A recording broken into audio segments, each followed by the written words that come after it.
औज़ुबिल्लाहि मिनश्शैतानिर्रजीम बिस्मिल्लाहिर्रहमानिर्रहीम रब्बी यस्सिर वला तुअस्सिर वतम्मिम बिल खैर आमीन।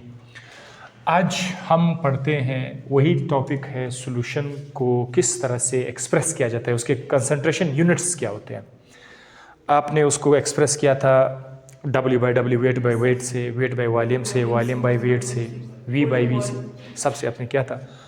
आज कुछ और भी आपको बताएंगे कि सॉल्यूशन को किस तरह एक्सप्रेस किया जाता है।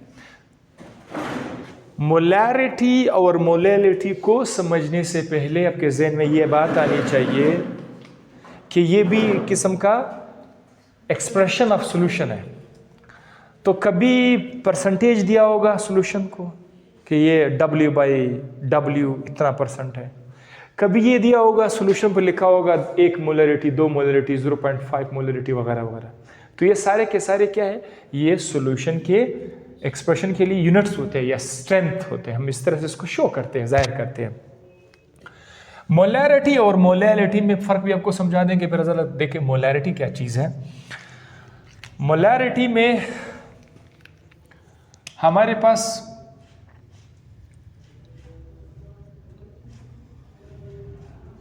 एक ऐसा सिलेंडर है जिस पर वॉल्यूम लिखा हुआ है। वॉल्यूम यानी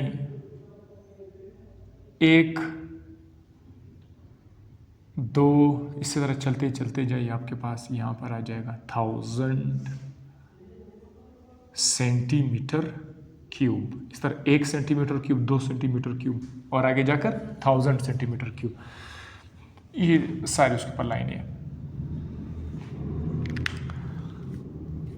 अगर आप इसके अंदर कोई सॉल्यूट डाल देते हैं, यानी सॉल्यूट,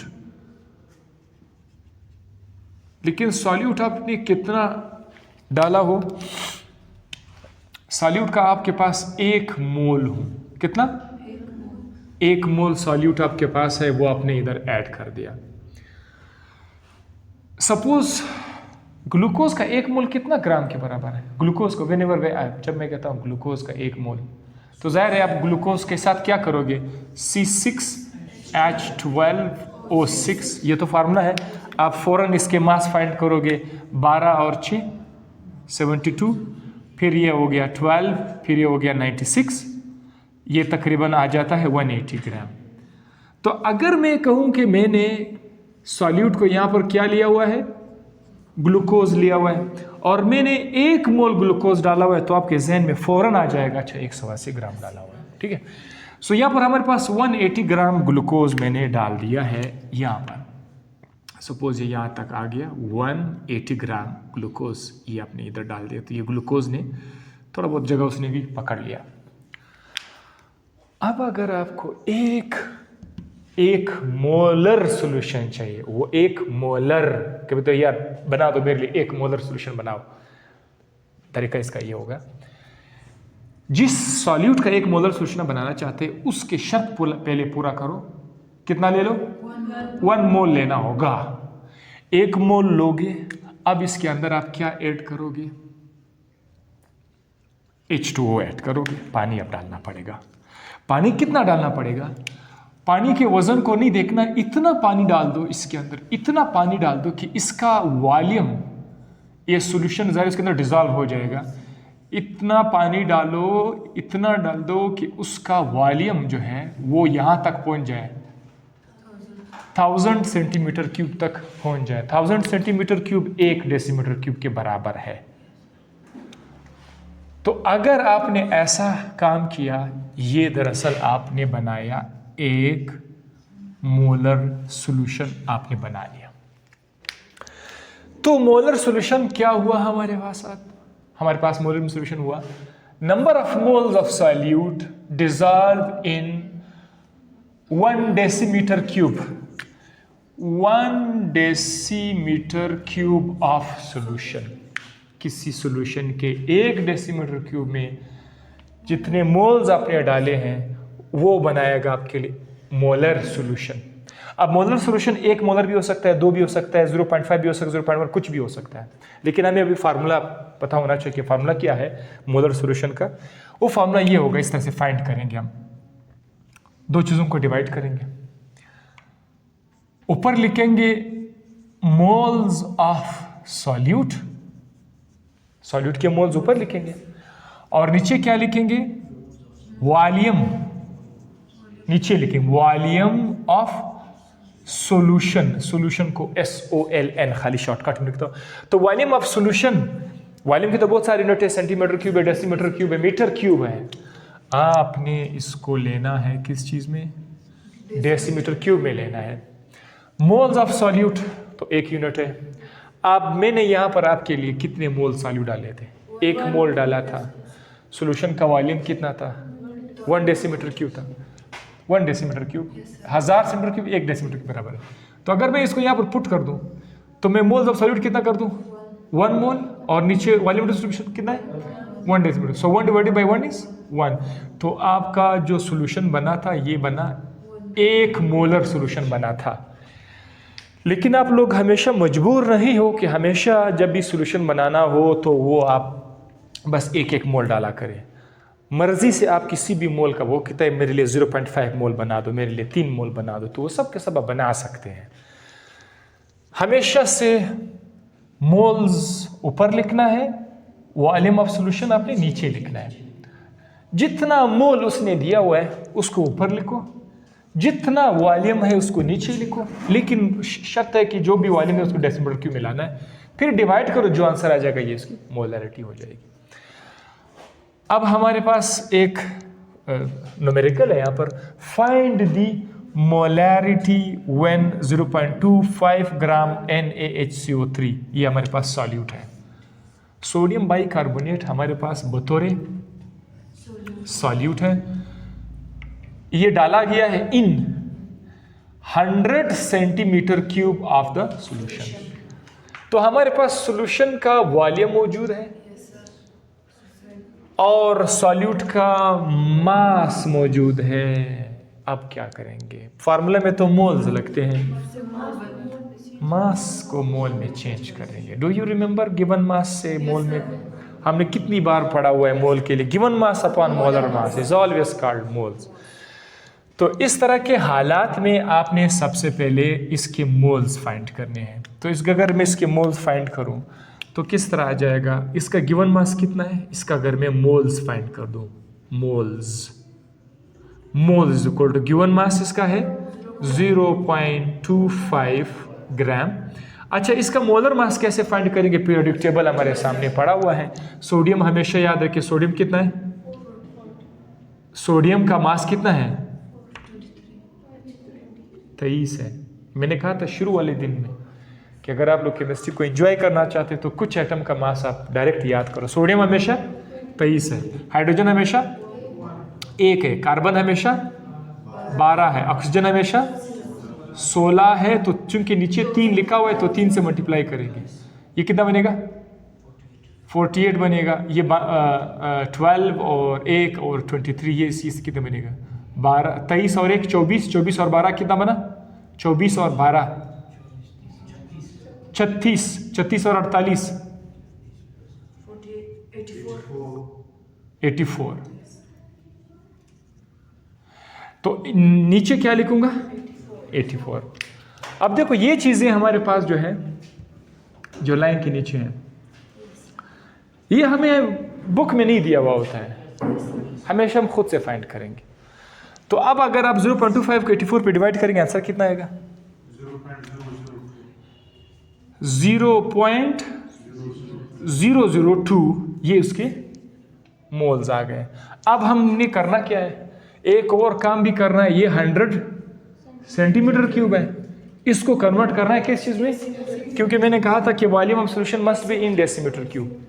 तो 100, अच्छा ये बात याद रखिएगा जब भी आप लोग सेंटीमीटर क्यूब को कन्वर्ट करना चाहते हैं डेसीमीटर क्यूब में, जब भी अब बस इसके लो फिर आपने 1000 से डिवाइड करना है। छोटे नंबर को बड़े नंबर में ले जाने के लिए डिवाइड करना पड़ता है। अगर आप लोग डेसीमीटर क्यूब को सेंटीमीटर क्यूब में लाना चाहते हैं, बड़े नंबर को छोटे में, फिर 1000 से मल्टीप्लाई करना है, फिर 1000 से मल्टीप्लाई करना है। तो अब हम लोग आज क्या कर रहे हैं, हम 100 सेंटीमीटर को डेसीमीटर क्यूब में ले जा रहे हैं। तो 100 को डिवाइड करेंगे 1000 के साथ। तो अगर आप 100 को डिवाइड करेंगे 1000 के साथ, इसका मैं आपको एक तरीका बताता हूँ बगैर कैलकुलेटर के। इस तरह के नंबर को, अगर आपके पास एग्जाम में कैलकुलेटर नहीं है फिर क्या करोगे, इसको डिवाइड करने के लिए आप लोग ये काम करें। पहले तो तरीका ये है कि ये 2 ज़ीरोज़ इस 2 ज़ीरोज़ के साथ कट जाएंगे, यूँ लगेगा कि 1/10 है। 10 के ऊपर पावर है कि नहीं है? जब नहीं लिखा जाता तो हमेशा कितना है? 1 है ना। तो ये 10 अगर मैं ऊपर ले आऊँ, लाइन के नीचे अगर मैं ऊपर लाऊँ तो ये 10⁻⁻1 हो जाएगा। 10⁻⁻1 को लिखने का एक और बड़ा प्यारा तरीका भी है। 10⁻⁻1 को ऐसा लिखा जा सकता है, आप चेक कर सकते हैं। 10⁻⁻1 0.1 है।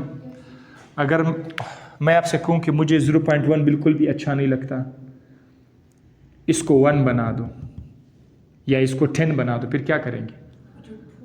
मैं कहता हूँ इसको 10 बना दो। 0.1 को 10 बनाने के लिए क्या करना पड़ेगा?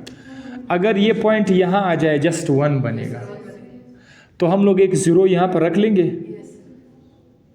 और यहाँ पॉइंट लिखेंगे, तो अब ये होगा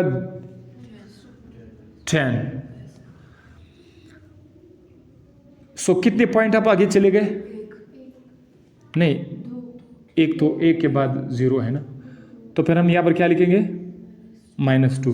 10⁻⁻2 जो है ये, अच्छा एक मिनट, वाई इट इज़, ये ऐसा नहीं आ रहा है, एक मिनट 10⁻⁻1 ये 0.1 ही होना चाहिए, इसका आंसर 0.1 ही आना चाहिए। लेकिन मैं ये कह रहा हूँ कि ये 10⁻⁻1 से 10⁻⁻1, चलो ठीक है, इसको उसमें खा लेंगे बाद में, अभी रिकॉर्डिंग हो रही है तो उस पर टाइम लगेगा। बहरहाल ये कितना बना? 0.1 हमारे पास बन गया इसका आंसर। तो व्हाट इज 0.1 हमारे पास? 0.1 डेसीमीटर क्यूब में हमारे पास ये आ गया। ठीक है, आप फॉर्मूला पुट कर लेते हैं। Molarity M is equal to, moles कितना हमारे पास? 0.002, वॉल्यूम कितना है? 0.1। अब इसको जरा डिवाइड कर लिया, 0.002 डिवाइड बाई 0.1, 0.02। तो ये जनाब आपका सॉल्यूशन कितना मोलर है? 0.02 मोलर है। तब यहाँ पे इसके साथ यूनिट क्या लिखेंगे? कैपिटल M, बड़ा M लिखिए। बड़ा M किसके लिए है? मोलैरिटी के लिए। 0.02 मोलर सॉल्यूशन आपका तैयार हो गया। अब हम आते हैं दूसरे सवाल की तरफ, मोलैलिटी की तरफ।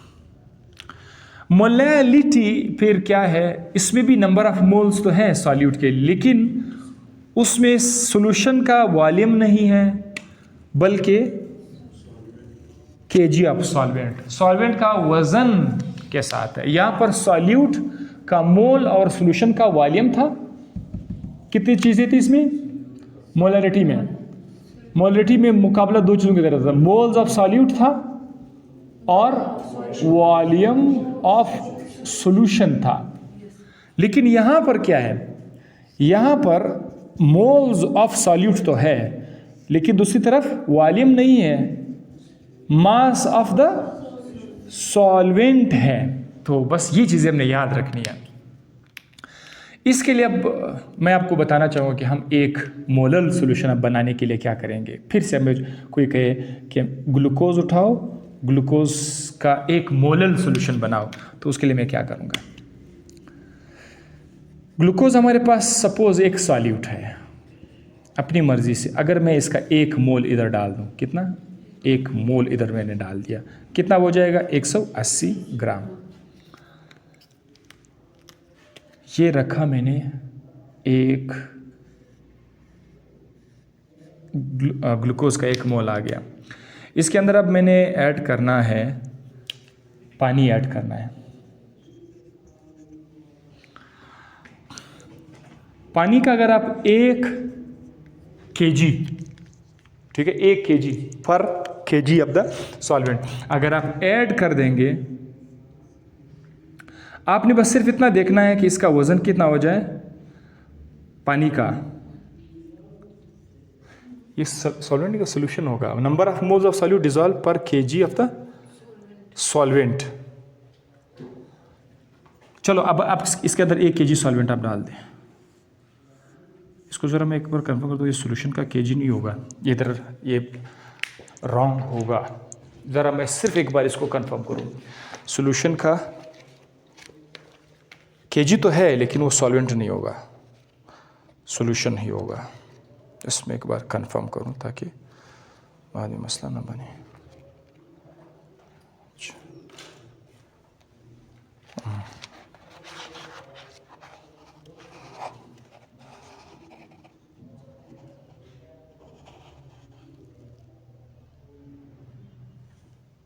ठीक है,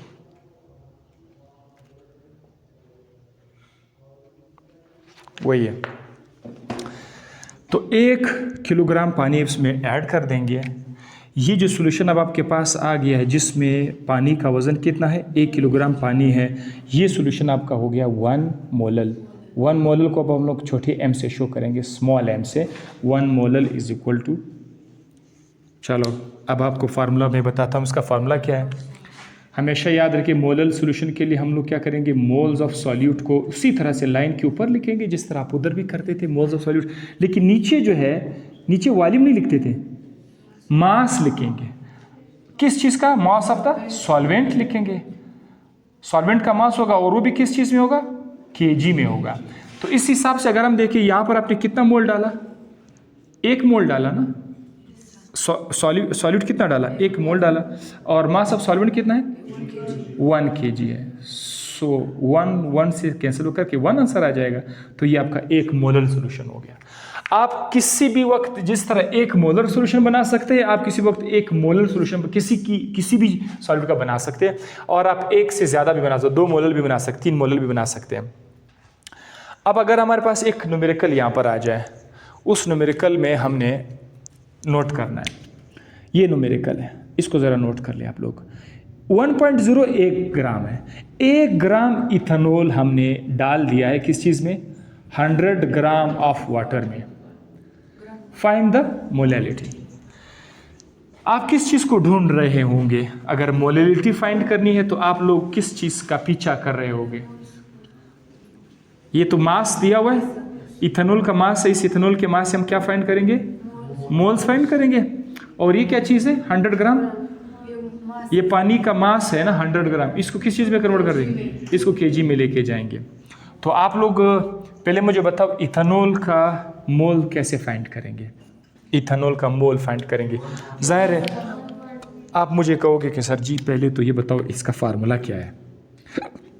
सी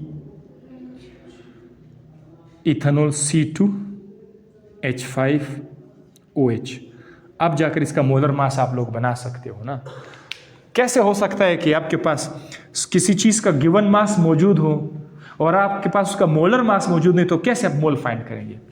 तो गिवन मास तो है हमारे पास इथेनॉल का, लेकिन इथेनॉल का हमें मोलर मास चाहिए। मोलर मास हमेशा फार्मूले से हमारे पास आएगा। तो फार्मूले में कितने कार्बन है, 2 कार्बन है। सो ये आ जाएगा 12 × 2 प्लस कितना हाइड्रोजन है, 5, 5 × 5 ऑक्सीजन 1 है, 16 हाइड्रोजन 1 है। तो ये हो जाएगा 24 प्लस ये 5 और 6 और 16 कितना बनेगा, 6 और 16 22। तो 24 और 22 कितना बनेगा, 46। इसका मतलब इसका मोलर मास 46 है। तो चले इसके लिए मोल की तरफ आएंगे। 1 ग्राम उसका गिवन मास है और उसका मोलर मास कितना है, 46 है। इसको ज़रा डिवाइड कर दे, 0.02 आपके पास क्या आ गया, मोल्स आ गए। और कौन सी तकलीफ करनी हमने, 100 ग्राम केजी में कन्वर्ट करना है। कोई पता है क्या करें।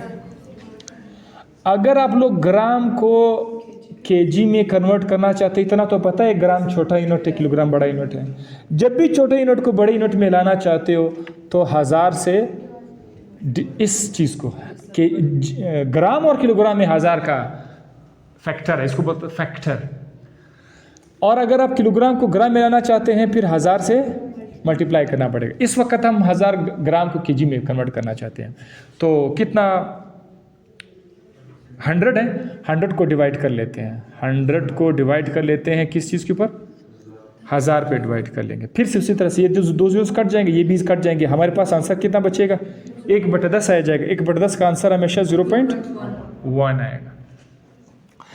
सो ये आ गए 0.2 मोल्स आ गए, और नीचे क्या लिखूं, 0.1 के साथ क्या लिखूं, kg। चलो अब 0.02 को 0.1 पे डिवाइड करें, 0.02 को 0.1 पे डिवाइड करें, 0.2, इसके साथ क्या लिखूं, स्मॉल m लिखूंगा। तो ये वाला जो सोल्यूशन अब हमारे पास आ गया है, ये 0.2 मोलल सोल्यूशन है। क्या, 0.2 मोलल सोल्यूशन है। अच्छा, एक इस पे और इस पे आप लोग थोड़ा सा गौर कर लें, थोड़ा सा उस पे गौर कर लें। इसमें सॉल्वेंट का वजन फिक्स्ड है या नहीं, इसमें और इसमें सॉल्वेंट दोनों में है कि नहीं, ये बहुत इंपॉर्टेंट बात मैं बता रहा हूँ। इसमें भी सॉल्वेंट है, इसमें भी सॉल्वेंट है।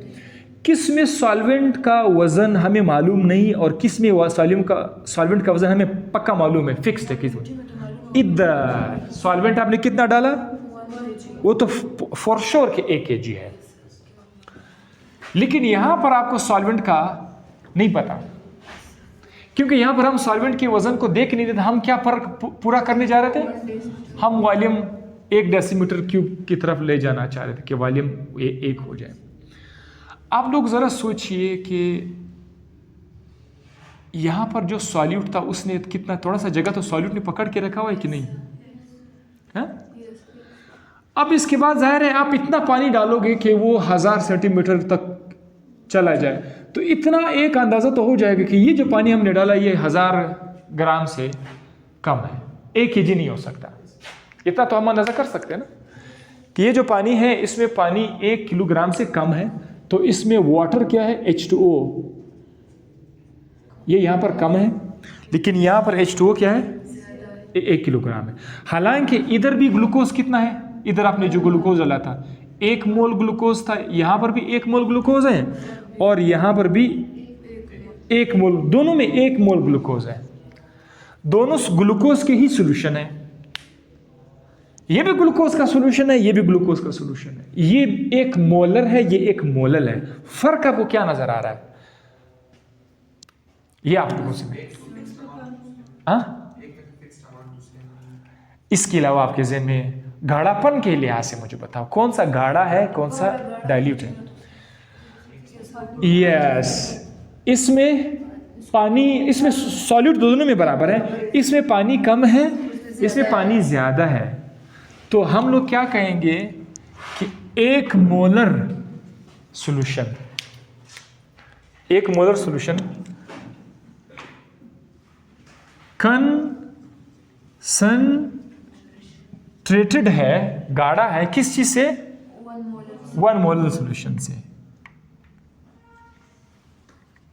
1 मोलर सॉल्यूशन से। ये एक पॉइंट है जो बुक में दिया हुआ होता है और इसको अक्सर स्टूडेंट को समझ में नहीं आता कि 1 मोलर सॉल्यूशन में और 1 मोलर सॉल्यूशन में क्या फर्क है। एक तो चलो ठीक है, आपने बता दिया कि फर्क ये है कि वहां पर हम सॉल्यूशन का वॉल्यूम देखते हैं और यहां पर हम सॉल्वेंट का मास देखते हैं, सॉल्वेंट का मास। एक तो ये फर्क हुआ। दूसरा फर्क ये है कि इन 2 सॉल्यूशंस में से कौन सा गाढ़ा है, कौन सा डाइल्यूट है। डाइल्यूट मतलब वो सॉल्यूशन जिसमें पानी ज्यादा है। डाइल्यूट का मतलब क्या है, कंसंट्रेटेड का मतलब क्या है, यस, कंसंट्रेटेड को गाढ़ा बोलते हैं, गाढ़ा, गाढ़ा सॉल्यूशन है, कंसंट्रेटेड है। तो इनमें से गाढ़ा कौन सा है, जिसमें पानी कम है। तो इसमें पानी कम है, तो ये ज्यादा गाढ़ा है बनिस्बत इसके। सो हम लोग अब आखिर में एक सेंटेंस जारी करेंगे, 1 molar solution of glucose is more concentrated than 1 molal solution of glucose. दोनों किसके सॉल्यूशन है, ग्लूकोज के। तो फिर वो ज्यादा गाढ़ा जो है वो आपको अभी समझ आ गया। इसी तरह आप कोई भी दूसरा सॉल्यूट उठा सकते हैं। ये तो मैंने ग्लूकोज का एग्जांपल दिया था, आप लोग नमक उठाओ, आप लोग कोई दूसरा सॉल्ट उठाओ, उसके सॉल्यूशन बना सकते हो। हमेशा ऐसा ही चलता रहेगा। एक लास्ट पॉइंट और भी है, मोलैरिटी और मोलैलिटी पर टेम्परेचर किसका असर होगा, टेम्परेचर का असर इन दोनों पर किस पर होगा। मतलब क्या मोलैलिटी टेम्परेचर से चेंज हो जाएगी। सपोज आपके पास ये एक मोलर सोल्यूशन है, एक मोलर सोल्यूशन है, अगर मैं इसको हीट दूं, गर्म कर दूं और इसको भी गर्म कर दूं, इनमें कोई फर्क पड़ेगा, इनकी मोलैरिटी या मोलैलिटी पर कोई फर्क पड़ेगा? पहले आप लोग सोचो, फिर मैं बताऊंगा। कोई फर्क पड़ेगा? किस पे फर्क पड़ेगा? आप लोगों को पता है कि मोलैलिटी का फॉर्मूला क्या है? Mass of solvent in KG upon moles of solute. पहले जरा एक लोग चेक करें, अगर मैं टेम्परेचर दूं, गर्म कर दूं, तो गर्म करने पर सॉल्वेंट के मास को कुछ होगा? नहीं सर, मतलब अगर वो एवोपरेट ना हो जाए तो मास तो सेम रहेगा, number of moles of solute तो सेम रहेंगे। टेम्परेचर कम करो ज्यादा करो, मोल्स तो वही रहेंगे। लिहाजा ना तो मोल्स ऑफ सॉल्यूट चेंज हो रहे हैं और ना mass of the solvent change हो रहा है। तो लिहाजा अगर आप टेम्परेचर दोगे, इंक्रीज करोगे, टेम्परेचर चेंज करोगे, तो मोलैलिटी पर कोई असर नहीं पड़ेगा। अब अगर आप यहां पर आओगे, मोलैरिटी पर आओगे, तो फिर क्या होगा? यस, यहां पर क्या है? वॉल्यूम ऑफ द सॉल्यूशन है। गर्म करने पर सॉल्यूशन का वॉल्यूम स्लाइटली चेंज हो जाता है, खासकर वो एक्सपेंड कर लेता है। तो चूंकि गर्म करने पर इसका वॉल्यूम थोड़ा सा ज़्यादा हो सकता है, चेंज हो सकता है, लिहाजा फिर जब आप इन दोनों को डिवाइड करोगे तो आंसर कुछ और आ जाएगा। लिहाजा molarity can be changed by changing the temperature, but molality can not be change by changing the temperature. ये भी पॉइंट था। अब हम आते हैं हमारे तीसरे एक्सप्रेशन यूनिट की तरफ। सॉल्यूशन को एक्सप्रेस करने के लिए ये भी एक तरीका है, मोल फ्रैक्शन।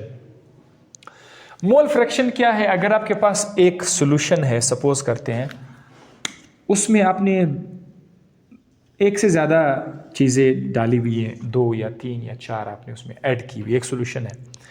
सपोज करते हैं यहाँ पर आपने एक सॉलिड उसमें डाला हुआ है, ए और बी और सी, 3 मुख्तलिफ चीज़ें आपने यहाँ पर ऐड की हुई है, 3 मुख्तलिफ, इसको बोलते हैं कंपोनेंट्स।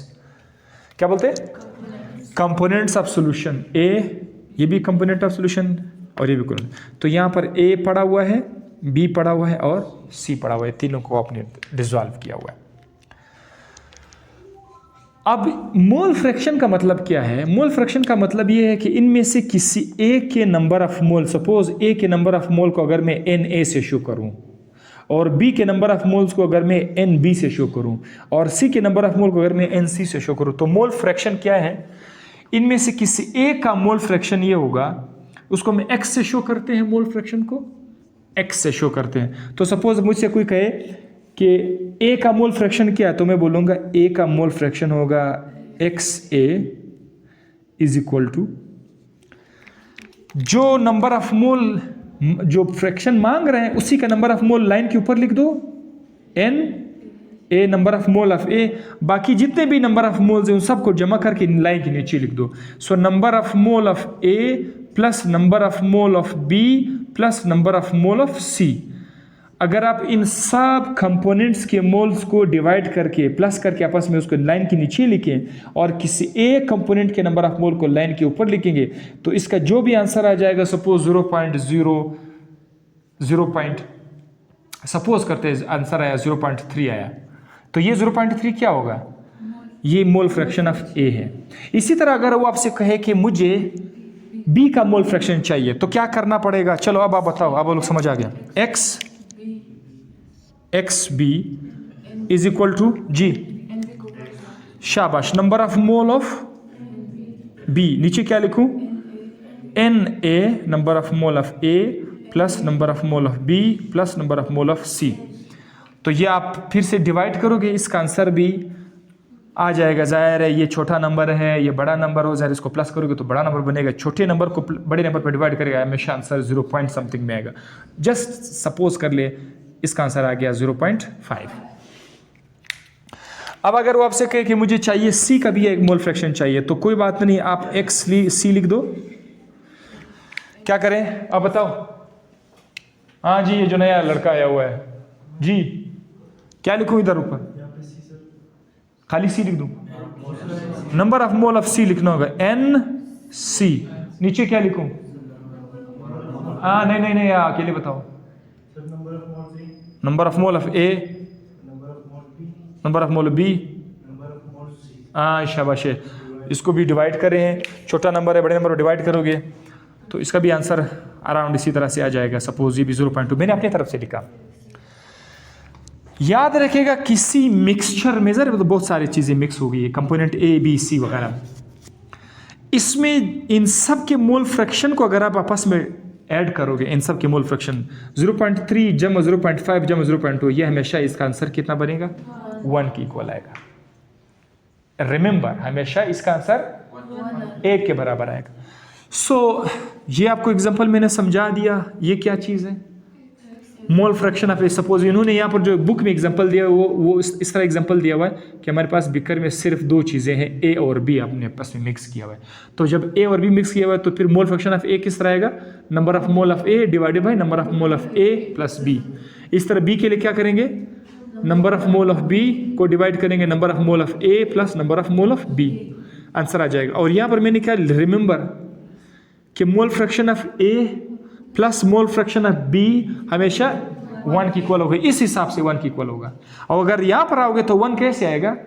जब आप mole fraction of X A इस हिसाब से X A plus X B plus X C, इन सब को आप जब ऐड करोगे तो वो भी 1 आना चाहिए। ये था मोल फ्रैक्शन खत्म। अब आते हैं पार्ट्स पर मिलियन पीपीएम। ये भी एक यूनिट है, सॉल्यूशन के लिए बोला जाता है। जिस तरह ये सॉल्यूशन के लिए बोला जाता था, ये भी सॉल्यूशन के लिए बोला जाता है। लेकिन कौन से सॉल्यूशन? ऐसे सॉल्यूशन जिसमें सॉल्वेंट बहुत बहुत ज़्यादा हो और सॉल्यूट बहुत कम हो। मतलब सॉल्वेंट उसके मॉलिक्यूल्स मिलियंस के उसमें हो, एस्पेक्ट में हो, मिलियंस की तादाद में हो, तो हम लोग लिखेंगे पार्ट्स पर मिलियन, पीपीएम इसको बोला जाता है। ये खासकर जो हमारी हवा के अंदर, एयर नहीं, हमारा जो एटमॉस्फेयर है, इस एटमॉस्फेयर के अंदर कोई आलूदा गैस हो तो हम बोलते हैं हवा के अंदर कितना आलूदगी है। वो कहते हैं हवा के अंदर आलूदगी 3 ppm है। सपोज क्या करते हैं? 3 ppm है हवा के अंदर, फलाना पोल्यूटेंट्स जो है वो कितना है? बोलते 3 ppm। इसका मतलब क्या है 3 ppm? यानी जो गंध है हवा के अंदर, जो आलूदा गैस है, उसके 3 पार्ट्स मौजूद हैं। टोटल 1 मिलियन जो पार्टिकल्स है हवा के अंदर, 1 मिलियन पार्टिकल्स हैं। उस 1 मिलियन पार्टिकल में सिर्फ 3 ज़रात इस गंदे गैस का है। तो उस गंदे गैस का स्ट्रेंथ क्या हुआ? 3 ppm। 3 ppm पार्ट्स पर मिलियन, या माहौल के लिए बोला जाता है। इसी तरह अगर कोई आपसे कहे कि 100 ppm का मतलब क्या है? सपोज हमारे पास एक पोल्यूटेंट है, सपोज क्लोरीन है, सपोज जस्ट क्लोरीन Cl2। आपसे कोई कहे कि इसका जो स्ट्रेंथ है वो है 100 ppm, 100 पार्ट्स पर मिलियन, तो आप किस तरह इसको एक्सप्लेन करोगे? क्या मतलब इसका? हाँ जी, 100 पार्ट्स, यानी ये जो क्लोरीन के 100 वॉल्यूम है या 100 पार्टिकल्स है या 100 मॉलिक्यूल्स हैं, ये कितने में? 1 मिलियन जो एयर है, 1 मिलियन पार्टिकल्स में 100 पार्टिकल इस क्लोरीन के। ठीक है, सो इसको फाइंड कैसे करेंगे? पीपीएम को फाइंड करने का तरीका क्या है? जो आपके पास सॉल्यूट है उसका या तो आप मास ले लो या वॉल्यूम ले लो, जो भी है, उसको डिवाइड करो सॉल्यूशन के मास पे या वॉल्यूम पर, और उसको मल्टीप्लाई करें मिलियन के साथ। 10⁻⁶ क्या? ये मिलियन है, तो 10 के साथ 6 के साथ मल्टीप्लाई करो, जो आंसर आ जाएगा ये आपका हो जाएगा ppm। इसी तरह से एक और भी ऐड कर दिया हुआ है, पार्ट्स पर बिलियन, पार्ट्स पर बिलियन, पीपीबी लिखा हुआ है। पार्ट्स पर बिलियन क्या होगा? जिस तरह पर मिलियन आपको मैंने समझा दिया था कि 1 मिलियन में कितने सॉल्यूट के पार्टिकल्स हैं, इसी तरह से 1 बिलियन में कितने पार्ट्स है सॉल्यूट के, तो वो फिर पीबीबी आएगा, पीपीबी, पार्ट्स पर बिलियन। बिलियन कितने के बराबर है? बिलियन, 1 बिलियन, 1 मिलियन 10⁻⁶ है, आई थिंक इज 10⁹ बिलियन। तो बिलियन के लिए आप क्या करेंगे? मास ले लेंगे या फिर आप वॉल्यूम ले लो। किस चीज का?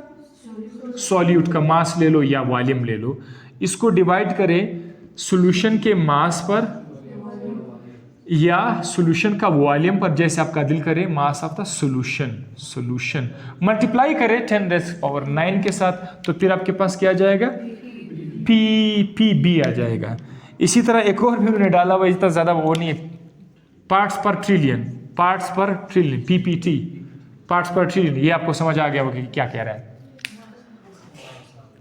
Mass of all volume, 1 trillion में कितने पार्टिकल्स हैं, वो फिर आ जाएगा पीपीटी, पार्ट्स पर ट्रिलियन। सो कितना है 1 ट्रिलियन? 1 ट्रिलियन कितना है? 12, 6 9 12। 1 मिलियन 10 लाख के बराबर है, पक्का? 10 लाख है, तो 1 मिलियन 10 लाख है, और 1 बिलियन है। बिलियन में कितना है?